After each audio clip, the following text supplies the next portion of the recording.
Johnny's Bar and Grill, Mexican and American cuisine with daily and weekly specials, juicy burgers, mouth-watering tacos, and more. 1519 West Highway 150 in Lincolnton.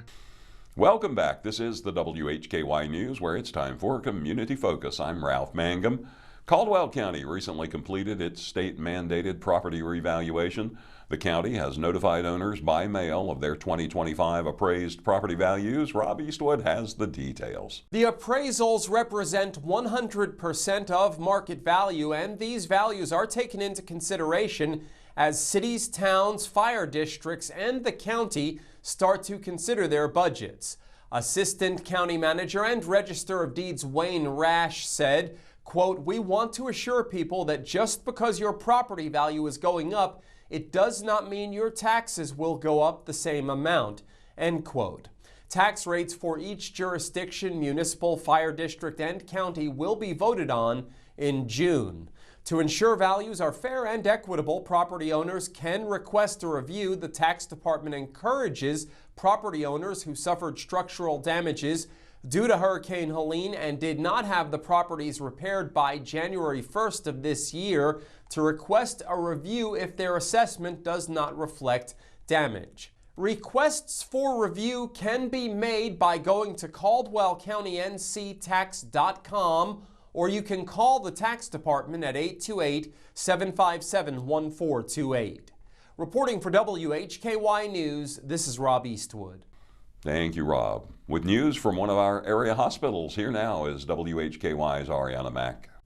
Take a look at this lovely crowd. On Friday, January 31st, Frye Regional Medical Center hosted its annual Employee Milestone Banquet at Hart Square in Vail, North Carolina, to celebrate the individual accomplishments of its employees in 2024. This event recognizes and honors employees who have reached significant milestones over the past year, acknowledging their unwavering dedication to Frye Regional Medical Center. Frye Regional proudly celebrated employees who in 2024 achieved milestones ranging from 5 to 50 years of service. Additional recognitions included several Best of the Best award winners, Daisy Award recipients, and the annual Hospital Mercy Award honoree.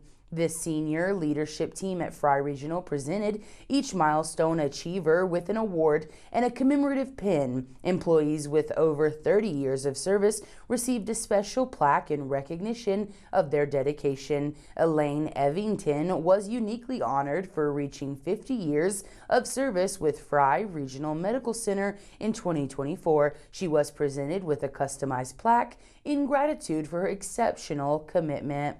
Frye Regional Medical Center extends its heartfelt gratitude to its dedicated employees who continue to support the mission of making communities healthier. I'm Arianna Mack for WHKY. Thank you, Arianna, and congratulations to those who were recognized.